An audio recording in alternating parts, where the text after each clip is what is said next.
Good morning student. आज के इस लेक्चर में हम आपसे बात करेंगे स्टैटिस्टिकल सीरीज के बारे में। जब हम सांख्यिकीय विज्ञान के बारे में बात करते हैं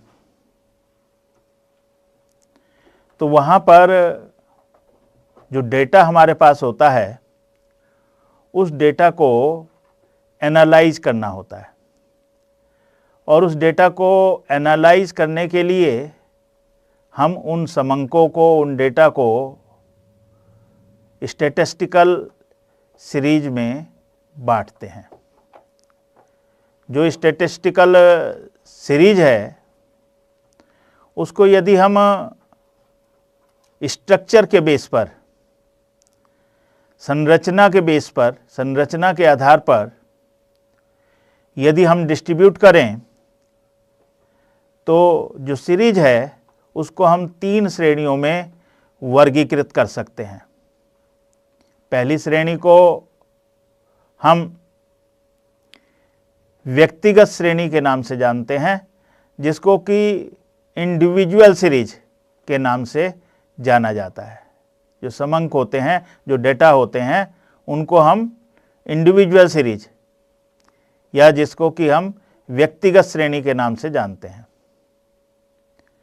इसके बाद दूसरी जो श्रेणी होती है उसको हम खंडित श्रेणी, जिसको कि डिस्क्रीट सीरीज के नाम से जाना जाता है। और जो तीसरी श्रेणी होती है उसको हम अखंडित श्रेणी या हम सतत श्रेणी के नाम से भी जान सकते हैं, जिसको कि इंग्लिश में हम कॉन्टिन्यूअस सीरीज के नाम से जानते हैं। क्योंकि जब हम समंक एकत्रित करते हैं, डेटा एकत्रित करते हैं, तो उनका एनालाइज करना होता है, और उसको एनालाइज करने से पहले हमको इन डेटा को उपयोगिता के आधार पर, जो उसकी उपयोगिता है उसके आधार पर इन सीरीज में हमारे को लेना होता है। हमें ये पहचान करनी होती है कि वो इंडिविजुअल सीरीज है, वो डिस्क्रीट सीरीज है, वो कंटिन्यूस सीरीज है। कहाँ पर हमारे को इंडिविजुअल सीरीज की पहचान होगी या कहाँ पर हमारे को इंडिविजुअल सीरीज का जो डेटा है वो चाहिए होगा, कहाँ पर हमारे को डिस्क्रीट सीरीज का जो डेटा है वो डेटा की आवश्यकता होगी, और कहाँ पर हमारे को कंटिन्यूस सीरीज या जिसको कि हम सतत श्रेणी के नाम से जानते हैं उसकी आवश्यकता हमारे को होगी। तो जब हम इंडिविजुअल सीरीज की बात करते हैं, जब हम व्यक्तिगत श्रेणी की बात करते हैं, तो इस श्रेणी में जो अनुसंधान की जो प्रत्येक मद होती है, जिसको कि हम आइटम या इकाई, यूनिट्स के नाम से जानते हैं, जिसका कि अध्ययन किया जा रहा है, के मूल्य को अलग अलग व्यक्त किया जाता है, अलग अलग। दूसरे शब्दों में हम ये कह सकते हैं कि इस श्रेणी का प्रत्येक पद पूर्णतः स्वतंत्र होता है, अर्थात प्रत्येक पद की अपनी एक अलग पहचान होती है। यदि हम एक उदाहरण लेना चाहें तो आप इसको इस तरह से भी समझ सकते हैं कि यदि हम एक कारखाने में जाते हैं और उस कारखाने में 25 श्रमिक कार्यरत हैं और हम उनकी सैलरी, मासिक जो मंथली सैलरी है, उस सैलरी का डेटा कलेक्ट करें 25 श्रमिकों की, तो अलग अलग जो डेटा हमारे पास आएगा, प्रत्येक इंडिविजुअल का, मिस्टर एक्स का अलग होगा, मिस्टर वाई का अलग होगा, मिस्टर जेड का अलग होगा, या उनको कोई एम्प्लॉय आईडी दी गई है तो उस एम्प्लॉय आईडी के अकॉर्डिंग उनका एक डेटा होगा। उस डेटा के आधार पर जो एम्प्लॉय मंथली सैलरी है वो हम लिख लेंगे। तो इस तरह से जो हमारे पास डेटा कलेक्ट होगा, उस डेटा को हम इंडिविजुअल सीरीज के नाम से जानेंगे, व्यक्तिगत श्रेणी के नाम से जानेंगे, क्योंकि प्रत्येक जो मद है, प्रत्येक आइटम जो है, या प्रत्येक एम्प्लॉय जो है उसकी अपनी एक अलग एम्प्लॉय सैलरी है। इसी तरह से हम इसको और दूसरे शब्दों में समझ सकते हैं कि यदि हम किसी क्लास में जाते हैं और वहां क्लास में मान लिया जाता है कि 40 बच्चे हैं, 40 स्टूडेंट्स हैं, और उनके हम फाइनेंशियल अकाउंटिंग के मार्क्स कि उन्होंने फाइनेंशियल अकाउंटिंग में कितने कितने प्रत्येक ने मार्क्स ऑब्टेन्ड किए हैं, तो उन मार्क्स को यदि हम लिखते हैं, उनका डेटा कलेक्ट करते हैं, तो यह भी इंडिविजुअल सीरीज में आएगा, क्योंकि यहां पर प्रत्येक छात्र का उसने यदि आउट ऑफ 50 किसी ने 35 मार्क्स प्राप्त किए हैं, किसी ने आउट ऑफ 50 33 मार्क्स प्राप्त किए हैं, किसी ने आउट ऑफ 50 17 मार्क्स ही प्राप्त किए हैं, कोई उस फाइनेंशियल अकाउंटिंग में अब्सेंट ही रहा है। तो इस तरह से जो डेटा हमारे को कलेक्ट हो रहा है वो एक इंडिविजुअल का हो रहा है, प्रत्येक इंडिविजुअल का। तो इसीलिए ऐसी जो हम डेटा को कलेक्ट करते हैं तो उसमें क्या होगा आपका कि वो इंडिविजुअल डेटा होगा प्रत्येक का। तो इसलिए ऐसे डेटा को हम इंडिविजुअल सीरीज में लेकर के चलते हैं। तो बहुत सीधे शब्दों में हम ये कहें कि जिसमें केवल मेजरमेंट्स दिए होते हैं, जिसमें केवल एक्स दिए होते हैं, तो ऐसा जो डेटा हमारे पास कलेक्ट होकर के आता है, प्रत्येक आइटम्स का, इंडिविजुअल आइटम्स का वो जो डेटा कलेक्ट होकर के आता है, उसको हम इंडिविजुअल सीरीज में, या हम ये कह सकते हैं व्यक्तिगत श्रेणी में हम उसको रखते हैं। यहां आप देखें कि ये मेजरमेंट्स जो एक्स हैं, दीज आर गिवन। ये जो मेजरमेंट्स आपके दिए हुए हैं, ये मेजरमेंट्स आप देखें, इसको हम इंडिविजुअल सीरीज के अंतर्गत रखेंगे। ये हमारा इंडिविजुअल सीरीज, हमारे को एक तरह से ये हमने डेटा कलेक्ट किया है, और ये जो डेटा है ये हमारा इंडिविजुअल सीरीज के अकॉर्डिंग, ये सारा का सारा जो डेटा है, ये जो मेजरमेंट्स है, ये सारी की सारी मेजरमेंट्स इंडिविजुअल सीरीज के अंतर्गत आएगी। अब हम बात करते हैं, तो आपको बिल्कुल क्लियर हो गया होगा कि इंडिविजुअल सीरीज एक ऐसी सीरीज होती है जिसमें जो डेटा है हर एक इंडिविजुअल का, वो जो आइटम्स है, जो मद हैं, उनका प्रत्येक का अलग अलग जो हमारे को डेटा है वो अवेलेबल होता है। जैसे फॉर एग्जांपल, यदि कोई सीरीज जो है सीरियल नंबर से स्टार्ट होती है, कोई सीरीज रोल नंबर से स्टार्ट होती है, कोई सीरीज नेम्स से स्टार्ट होती है, नेम ऑफ मंथ्स हम आपका कह सकते हैं, नेम ऑफ स्टूडेंट्स यदि हमारे को कहा जाता है, तो वो ऐसी जो सीरीज है, या जैसे मैंने अभी बताया कि एम्प्लॉइज़ की आईडी दी हुई है और उसकी मंथली सैलरी जो है हर एक की आपने अलग अलग लिख ली है, तो ऐसी जो सीरीज होगी वो सीरीज इंडिविजुअल सीरीज होगी। और वो इंडिविजुअल सीरीज लगभग इस तरह से आपको मिलेगी, जैसा कि ये मेजरमेंट्स जो हैं हमने लिए हैं, मेजरमेंट्स को हम एक्स के नेम से डिनोट करते हैं, तो ये मेजरमेंट्स हमारे को दिए हुए हैं, तो इस तरह से ये इंडिविजुअल सीरीज होगी। अब हम आगे बात करते हैं दूसरी सीरीज की, जिसको कि हम डिस्क्रीट सीरीज के नाम से जानते हैं, या खंडित श्रेणी, या जिसको कि हम विच्छिन्न श्रेणी के नाम से भी जानते हैं। हिंदी में जो है हम उसको खंडित श्रेणी के नाम से या विच्छिन्न श्रेणी के नाम से जानते हैं, इंग्लिश में जो है उसको डिस्क्रीट सीरीज के नाम से जाना जाता है। जैसा कि आप देख रहे हैं कि ये जो है आपका खंडित श्रेणी अथवा विच्छिन्न श्रेणी, या जिसको डिस्क्रीट सीरीज के नाम से जानते हैं।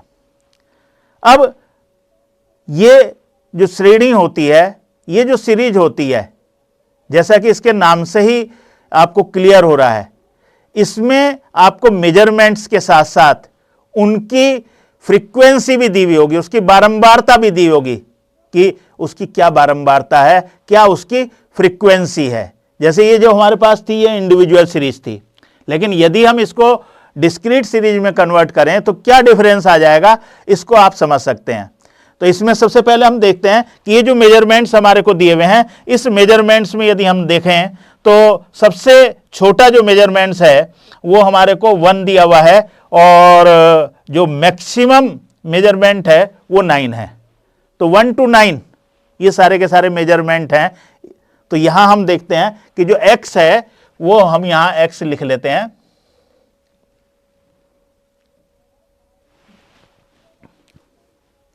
और मेजरमेंट है हमारे पास 1 2 3 4 5 6 7 8 एंड 9, क्योंकि 1 से स्टार्ट हो रहे हैं। इसमें जो x हमारे को गिवन है, तो सबसे छोटी संख्या जो है वो 1 है और मैक्सिमम जो है वो 9 तक जो है इसमें रिपीटेशन हुआ है। तो इसको मैं, ये जो है हमारे को इंडिविजुअल सीरीज दी हुई है, इंडिविजुअल सीरीज को मैं डिस्क्रीट सीरीज में कन्वर्ट करके बता रहा हूं, क्योंकि उसमें मैंने आपको बताया कि वहां मेजरमेंट्स दिए होंगे और मेजरमेंट्स के साथ साथ उनकी फ्रीक्वेंसी भी दी होगी कि उसकी क्या फ्रीक्वेंसी रही है। उसकी फ्रीक्वेंसी का मतलब कि वो जो आइटम है वो उस सीरीज में, जो इंडिविजुअल सीरीज है उस सीरीज में कितनी बार रिपीट हुआ है। तो इसके लिए फिर हमारे को यहां टेली मार्क्स जो है वो हमारे को यहां पर लगाएंगे, ताकि वो क्लियर हो जाए कि कितनी बार। जैसे फर्स्ट आइटम है 2, तो मैं यहां 2 को कट कर देता हूं और यहां 1 टेली मार्क्स लगा देता हूं। फिर है 3 में एक 1 टेली मार्क्स दे देते हैं। फिर है 9 में 1 टेली मार्क्स। फिर 4 में 1 टेली मार्क्स। फिर 1 में 1 टेली मार्क्स।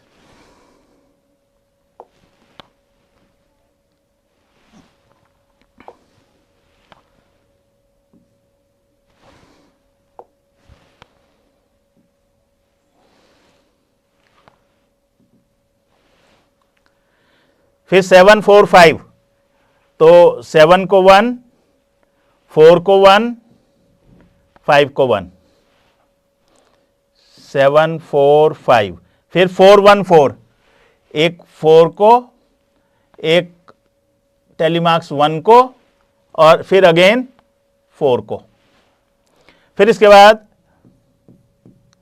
1 4 1, 1 4 and again 1। जब इस तरह से 4 टेलीमार्क्स लग जाते हैं तो इसको इस तरह से कर देते हैं, तो ये डिनोट करता है कि वी हैव 5 टेलीमार्क्स। 1 4 1, फिर है 4 1, 4 एंड 1। फिर है 7 1 6, 7 1 6, 7 1 6। फिर है 5 1 4, 5 1 and again 4। 3 5 3, 3 5 3। 1 7 2, 1 7 2। 4 4 2, 4 4 and 2। 6 2 3, 6 2 and 3। 7 2 3, 7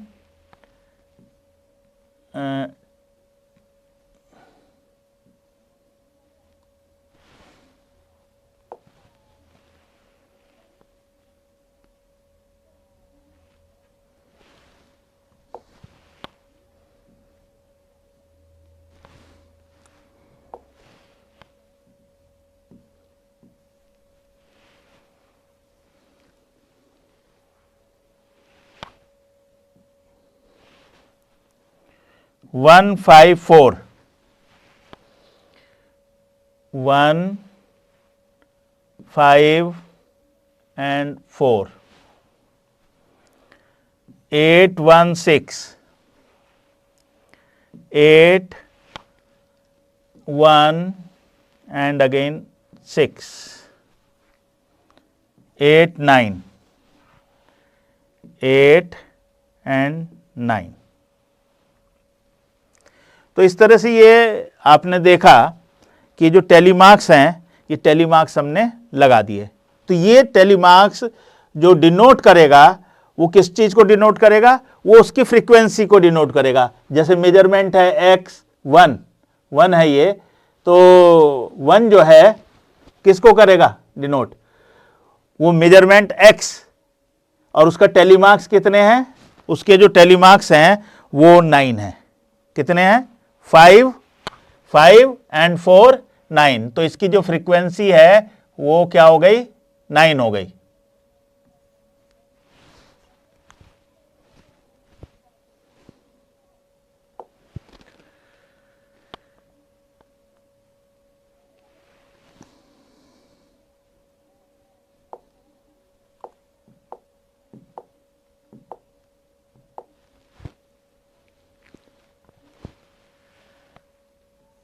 nine. अब 2 की बात करते हैं। तो 2 में आपने देखा होगा कि हमारे पास 5 टैली मार्क्स हैं।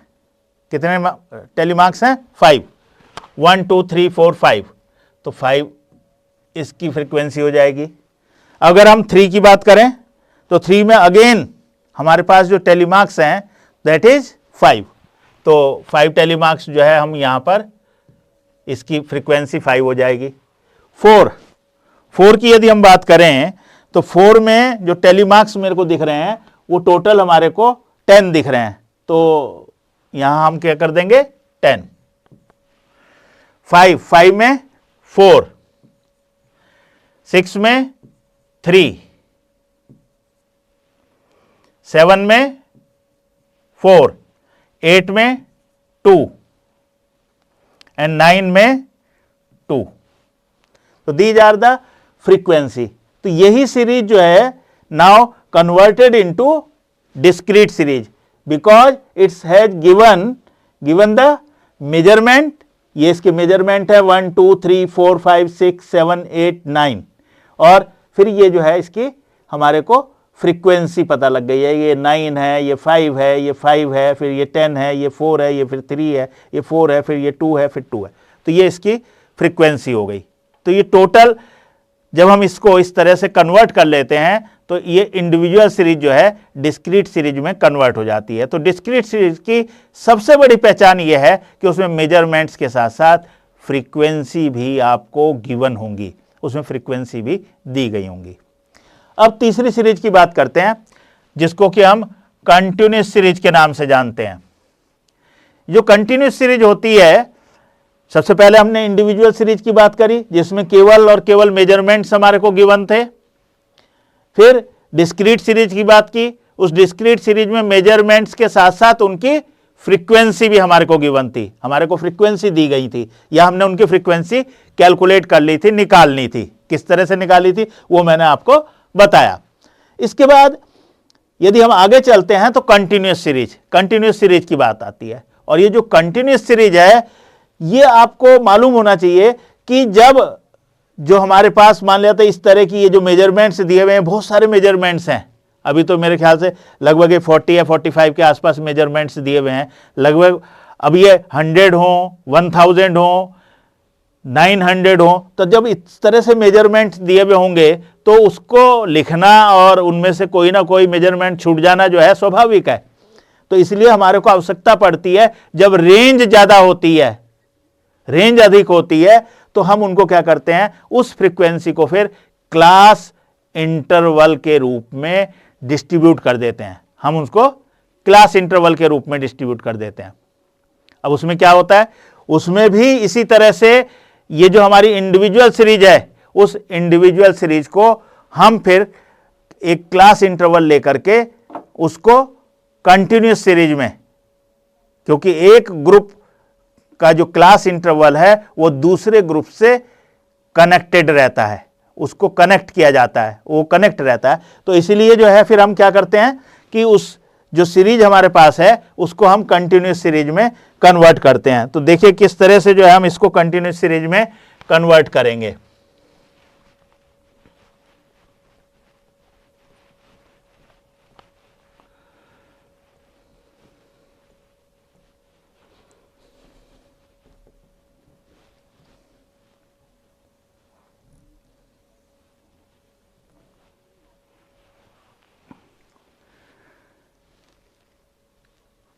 अब फॉर एग्जाम्पल इस सीरीज में अगर आपने देखा कि जो रेंज है वो रेंज कहां से है, सबसे छोटा जो आइटम है वो हमारे को गिवन है 1 दिया हुआ है, और सबसे जो मैक्सिमम आइटम है वो 9 दिया है। तो जो हमारी रेंज है, रेंज हो गई हमारी 1 to 9, 1 से 9 तक हमारी रेंज हो गई। अगर हम इसको क्लास इंटरवल में लेते हैं तो मैं आपको एग्जांपल के तौर पर क्लास इंटरवल लेते हैं। अगर हम 0 to 2 का एक क्लास इंटरवल ले लेते हैं, 0 to 2, तो हमारा पहला जो क्लास इंटरवल हुआ वो 0 to 2 हो गया। फिर नेक्स्ट हो जाएगा 2 to 4, फिर आ जाएगा नेक्स्ट 4 to 6, और फिर आ जाएगा 6 to 8 एंड 8 to 10। तो जैसे मैं अभी आपको बता रहा था कि जो क्लास इंटरवल है वो क्लास इंटरवल जो है हम ले लेते हैं सुविधा के अनुसार से। तो हमारे पास सबसे मिनिमम जो वैल्यू थी, जो आइटम था वो 1 है, और मैक्सिमम आइटम जो है 9 है। तो जो अगर हम इसको कंटिन्यूस सीरीज में बनाएंगे तो ये जो हमारे क्लास इंटरवल हैं, क्लास इंटरवल, ये जो है क्लास इंटरवल है वो इस तरह से कनेक्ट हो जाएंगे। अब इस क्लास इंटरवल के हिसाब से जो है हमारे को टैली मार्क्स लगाने हैं, और फिर इसके बाद इसकी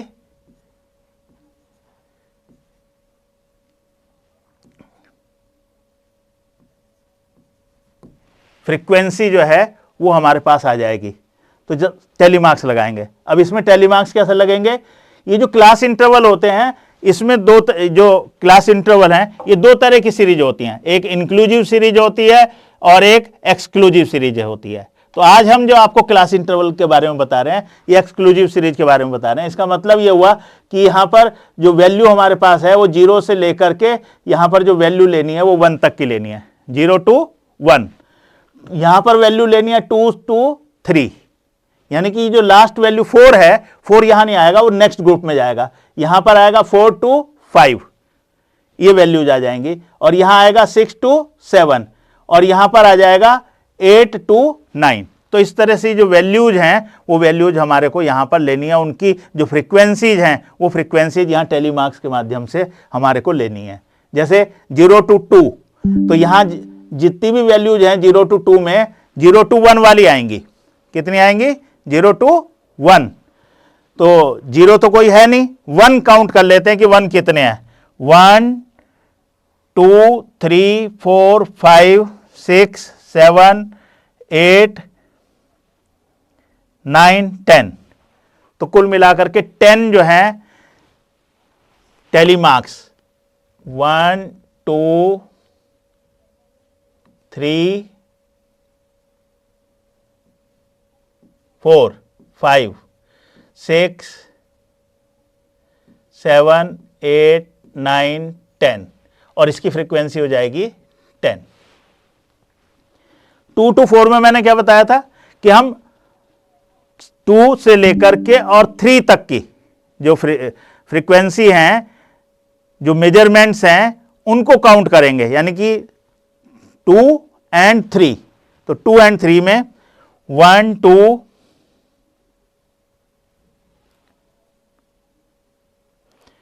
3 4 5 6 7 8 9 10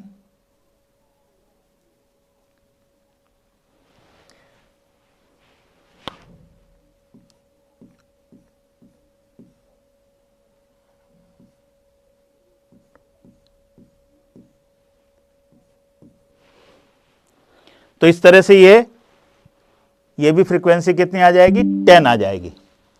अभी हमारे को लेना है 4 to 6। 4 to 6 में 4 and 5, इन दोनों की जो फ्रीक्वेंसी है, इस फ्रीक्वेंसीज को हम यहां पर लेकर के चलेंगे। तो 4 को लेकर के चलेंगे और 5 को, 1 2 3 4 5 6 7 8 9 10 11 12 13, 13। तो कुल मिलाकर के 13 जो है ये हमारे पास आ गई हैं फ्रीक्वेंसी। तो 1 2 3 4 5 6 7 8 9 10 11 12 13।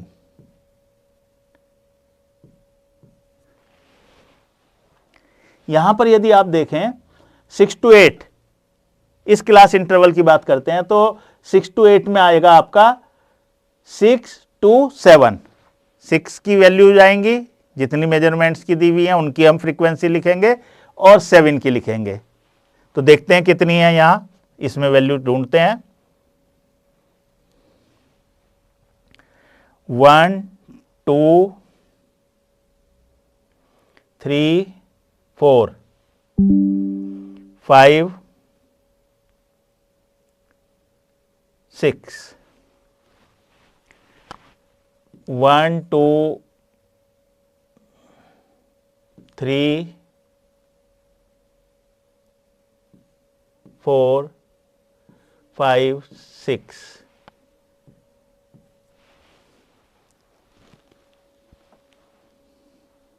तो ये आ गया आपका।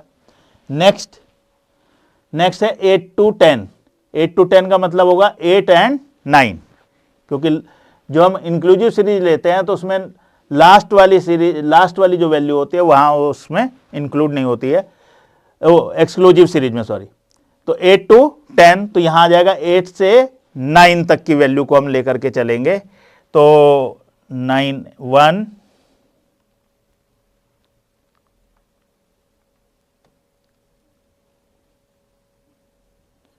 2 3 4। तो कुल मिलाकर के 4 1 2 3 4।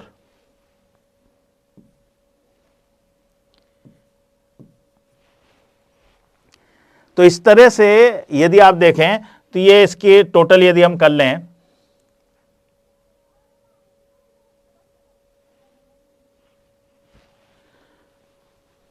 नाइन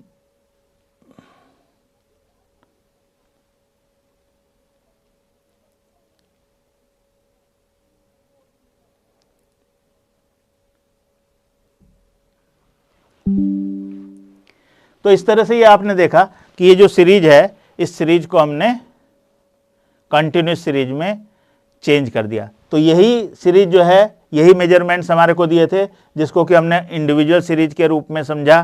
फिर इसी सीरीज से हमने आपको जो डिस्क्रीट सीरीज है उस डिस्क्रीट सीरीज में किस तरह से कन्वर्ट किया जा सकता है उसको बताया। और तीसरी जो है वो हमने बताई कि कंटिन्यूस सीरीज होती है, उस कंटिन्यूस सीरीज में आप किस तरह से उसको लेकर के चलते हैं। जो कंटिन्यूस सीरीज है उसकी सबसे बड़ी पहचान ये होती है कि वो क्लास इंटरवल से स्टार्ट होती है। किससे स्टार्ट होती है? क्लास इंटरवल से। अगर जैसे ही क्लास इंटरवल आप देख रहे हैं ये इस टाइप से 0 to 5 भी हो सकता है, 5 to 10 भी हो सकता है, या 0 to 10 भी हो सकता है, 10 to 20 हो सकता है। तो ऐसे जो क्लास इंटरवल्स हैं जिनको कि वर्ग अंतराल के नाम से जाना जाता है, तो उससे ये स्टार्ट होती है। कभी कभी क्या होता है कि ये क्लास इंटरवल आपको नहीं दिया हुआ होता है, उनके स्थान पर क्या दिया हुआ होता है, कई जगह जो है मिड वैल्यू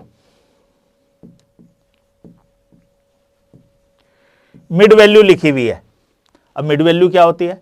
मिड वैल्यू होती है, मिड वैल्यू का अर्थ यह है कि वहां पर क्लास इंटरवल था लेकिन उसको कन्वर्ट कर दिया गया उसकी मिड वैल्यू में, उसका मध्यांतर मूल्य ले लिया गया।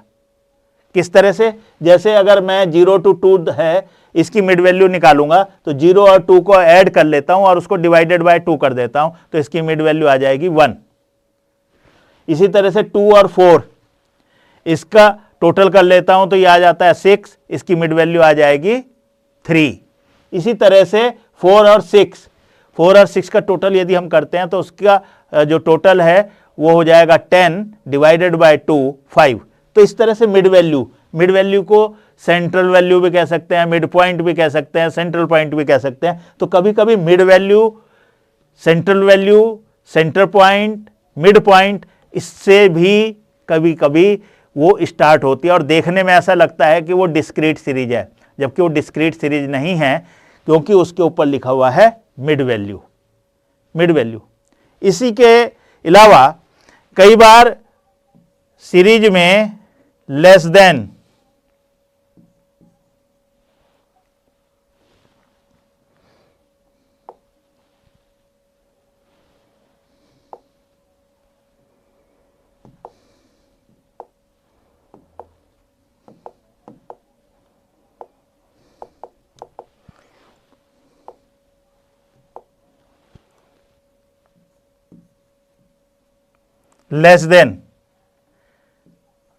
अप टू बिलो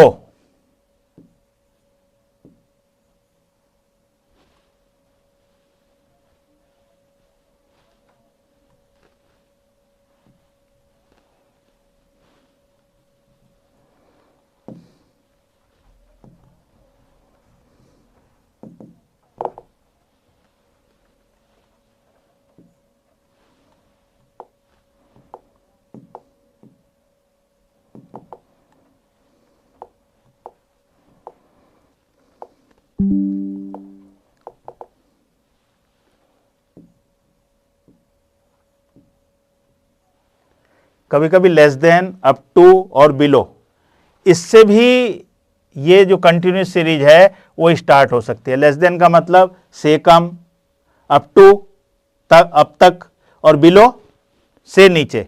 तो इससे भी अगर स्टार्ट हो रही है कोई सीरीज तो वो भी क्या होगी, कंटिन्यूस सीरीज होगी। और एक और पहचान है कंटिन्यूस सीरीज की, जैसे मैंने ये बिलो बताया, लेस देन बताया आपको, अप टू बताया, बिलो बताया, इसी तरह से इसका रिवर्स भी हो सकता है। इसका रिवर्स क्या हो सकता है, वो हो सकता है लेस देन है तो मोर देन भी लिख सकते हैं, मोर देन की भी बात हो सकती है। अप टू है तो उसके साथ साथ अबव की बात भी हो सकती है, अबव, ठीक है ना। तो ये जो अगर इससे स्टार्ट हो रही है, मिड वैल्यू से स्टार्ट हो रही है, लेस देन से स्टार्ट हो रही है, अप टू से स्टार्ट हो रही है, बिलो से स्टार्ट हो रही है, मोर देन से स्टार्ट हो रही है, या अबव से स्टार्ट हो रही है, तो ऐसी सीरीज भी कंटिन्यूस सीरीज की श्रेणी में ही आएगी। उसको आपने डिस्क्रीट सीरीज नहीं समझना है, क्योंकि जब भी हम किसी क्वेश्चन को एनालाइज करेंगे, उसमें जो उसके स्टैटिस्टिकल टूल्स हैं उनको यूज करेंगे, लेकिन उन स्टैटिस्टिकल टूल्स को यूज करने से पहले आपको मालूम होना चाहिए कि वो सीरीज कौन सी है, उसकी पहचान आपको आनी चाहिए। यदि आपको उसकी पहचान नहीं आई तो इसका मतलब आप उसके क्वेश्चंस को, उसके टूल्स को सही प्रकार से एप्लीकेबल नहीं कर सकेंगे, और जो क्वेश्चन आपको सॉल्व करना है उसका जो आंसर है वो सही प्रकार से नहीं निकाल पाएंगे। तो इसलिए आपको बहुत प्रारंभिक तौर पर हमने ये बताया कि जो बिजनेस स्टैट्स में जो सीरीज हैं, जिनको कि हम स्ट्रक्चर के बेसिस पर बांटते हैं, वो आपको जरूर मालूम होनी चाहिए, क्योंकि उसी के बेसिस पर हमारा जो स्टैटिस्टिकल एनालिसिस है वो डिपेंड करता है कि हम उसको किस तरह से करेंगे या उससे किस तरह से कंक्लूड करेंगे। यदि कोई क्वेश्चन आपको दिया हुआ है, आपको मालूम ही नहीं है कि वो इंडिविजुअल सीरीज है, आपको मालूम ही नहीं है ये डिस्क्रीट सीरीज है, आपको मालूम ही नहीं है कंटिन्यूस सीरीज है, तो किस तरह से आप उसकी वैल्यू को, आप उसके फार्मूले को पुट करेंगे, यहीं पर ही आपकी गड़बड़ हो जाएगी। इसलिए ये जो है आपको समझना बहुत आवश्यक है कि आप स्ट्रक्चर के बेसिस पर सीरीज को कितने तरह से बांट सकते हैं। हम और अभी बात करेंगे इसमें, जैसा कि मैंने आपको बताया कि मिड वैल्यू क्या होती है, less than, up to, below या मोर देन की जब हम बात करेंगे तो इसमें, या अबव की जब हम बात करेंगे तो वो कैसे कंटिन्यूस सीरीज होती है उसके बारे में आपको बताएंगे। तब तक आप इसको देखिएगा और समझिएगा कि किस तरह से सीरीज को आप एलोकेट कर सकते हैं, और उनको आप अपनी बुक्स में देखिएगा। आप अपने जो डेटा कलेक्ट किया हुआ है, जो प्राइमरी डेटा के रूप में है या सेकेंडरी डेटा के रूप में है, उनको आप देखिएगा कि वो किस सीरीज को डिनोट कर रहा है। धन्यवाद।